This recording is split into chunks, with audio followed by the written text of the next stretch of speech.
Greetings. My name is Veronica Avery, and I'm a licensed acupuncturist in Paso Robles, California. Today I have 4 tips for boosting your immune system naturally. If you have any pressing concerns about your health, it's important to seek the advice of your primary care provider. Let's also stress the importance of wearing a mask in public, keeping 6 feet of social distancing, and also washing our hands frequently.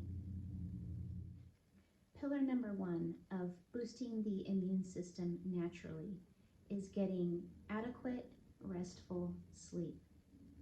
Now, the amount of time that one should sleep at night is going to vary from person to person, but we can all agree that restful sleep is absolutely necessary to feel vibrant in the morning.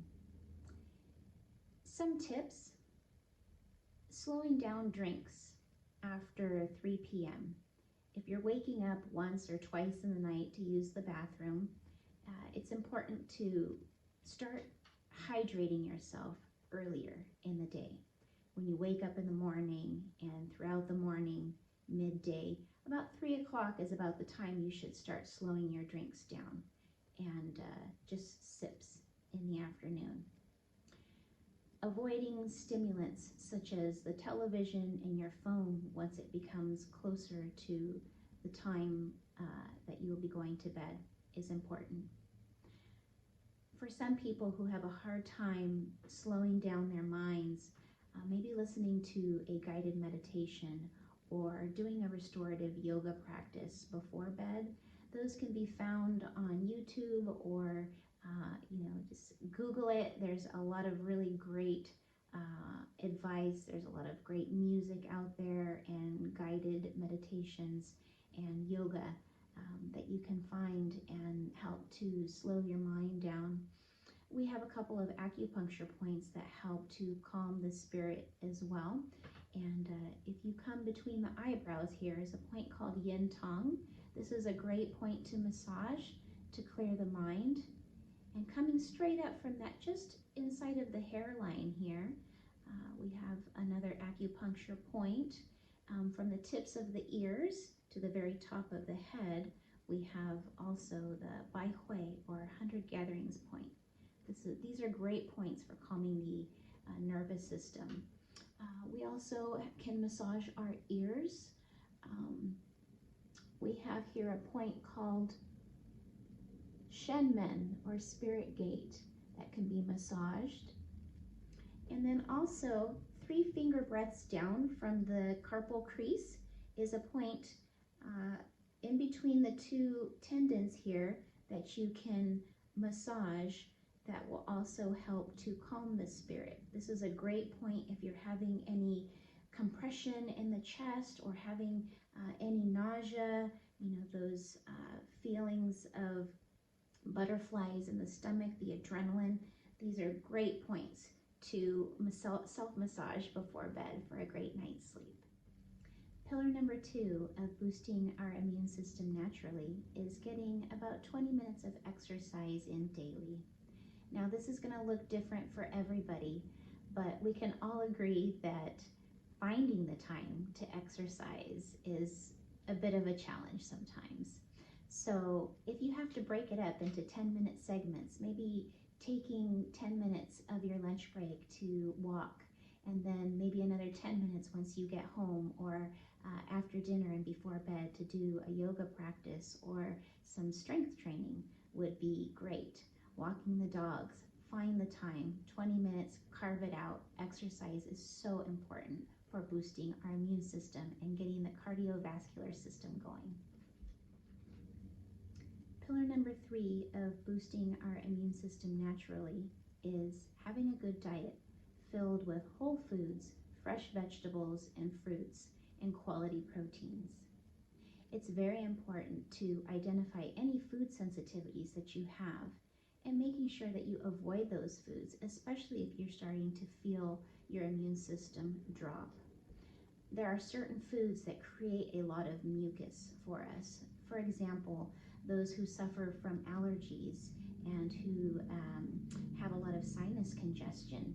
You know, things like dairy and wheat and sugary foods are going to create a lot of phlegm and mucus, and that's what we want to avoid in these times.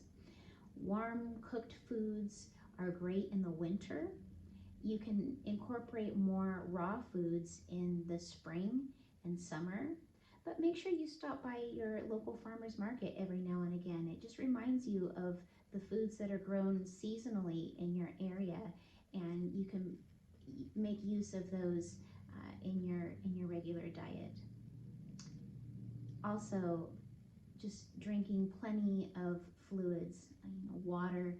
If you are exercising a lot, if you're very mobile, make sure that you get those electrolytes into coconut water, and drinks that have the added electrolytes would be great. The fourth pillar for boosting our immune system naturally is supplementation. So if you've missed something in the first three pillars of getting enough sleep, or getting enough exercise, or having enough nutrients in your food, this is where we can supplement. Also, in those beginning stages of cold and flu, it's very important to try and balance the body. And so I'm just going to list a few that I use in my practice and that I use personally. But again, if you have any questions or concerns, it's important to talk to your primary care about what supplements are right for you. So I would say vitamin C is one of those very safe vitamins that you can take, and you can start with 500 milligrams daily, or you can double that, and that should be good there. You can take it up to bowel tolerance. So vitamin C, taking too much of it will give you loose stools. So if you start experiencing that, make sure you slow that down a little bit. Vitamin D is another great one. If you know that you are deficient in vitamin D, then it's important to supplement there. But taking too much vitamin D, if your levels are already good, can lead to toxicity. So make sure that you talk to your primary care and get tested with your vitamin D levels. We also have zinc is great. You can get that in a lozenge form, or you can take that in a capsule. Great for the immune system. Omega-3s are wonderful, whether it's in a fish oil or flaxseed oil, helps to bring inflammation down. Probiotics, they say that the gut is the first line of defense.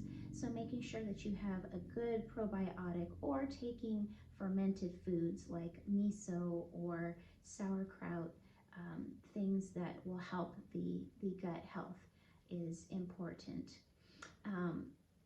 Raw garlic is wonderful if you can get it in your diet. If you're not getting enough of that, then you can take a supplement, a capsule. But that fresh raw garlic is going to be best. But it's so antimicrobial. Garlic is great. And now that we all have to wear a mask, then you don't have to worry too much about, the side effects of maybe the garlic being offensive in odor. A couple of things that I really like to use are colloidal silver. So colloidal silver is one of those very, very old medicines. And we can, take some drops under the tongue and have the body, take what it needs. I use colloidal silvers if my eyes are really inflamed. If it's allergy season and there's some allergens out there, I'll do 1 drop in each eye. Make sure you get a really high quality colloidal silver. And then sometimes I like to gargle with it. Propolis is also another good one for any sore throat. You get a propolis tincture, and you can gargle with that and drink that down. Oregano oil is one of my favorites. Put that into a carrier oil because it's very, very strong, but I like to put it on the bottoms of my feet at night. If I'm feeling a little bit run down, if I'm feeling a little tickle in my throat, then I will put some oregano oil on the bottom of my feet. Antiviral herbs. So this is where, we do have some standard formulas that we use. For example, yin chow. Yin chow, the first main ingredients of yin chow are also found in a product called Airborne. So the Jin Yin Hua and Lian Chow, those are two of the Chinese herbs that are the main herbs of this formula, but they're also in their Airborne formula. So they're very, very good for combating cold and flu. And we also have those, available at any health food store. You can find the Yin Chow at health food stores. You don't need a prescription to be able to buy it. But again, if you have any sensitivities, if you have any hesitations, make sure that you talk to a licensed acupuncturist or herbalist if you want to go into those types of cures. And then also the Airborne is very, very safe. You can buy that at CVS or any grocery store. Yeah, you'll see that, and have a look on the back and look at those ingredients in there, and you'll see Chinese herbs, and the translation for the Jin Yin Hua would be Lonicera, and then for the Lian Chow would be Forsythia. So those are the Latin names of those herbs. L-lysine is another really great one for viruses. And so you can take that daily, especially, if you tend to get cold sores and things like that. L-lysine is one of those really great ones to take preventatively. So you can, just look at the bottle and follow the instructions there. And so those are going to be, some of the tips that I have. If you have any questions or concerns, again, talk with your primary care. Look for somebody in your area who maybe provides traditional Chinese medicine, naturopaths. There's a lot of different ways that we can help to boost our immune system. And I think if you stick with these four as your base, and branch out from there, you can find your way to health and to remaining strong in these times.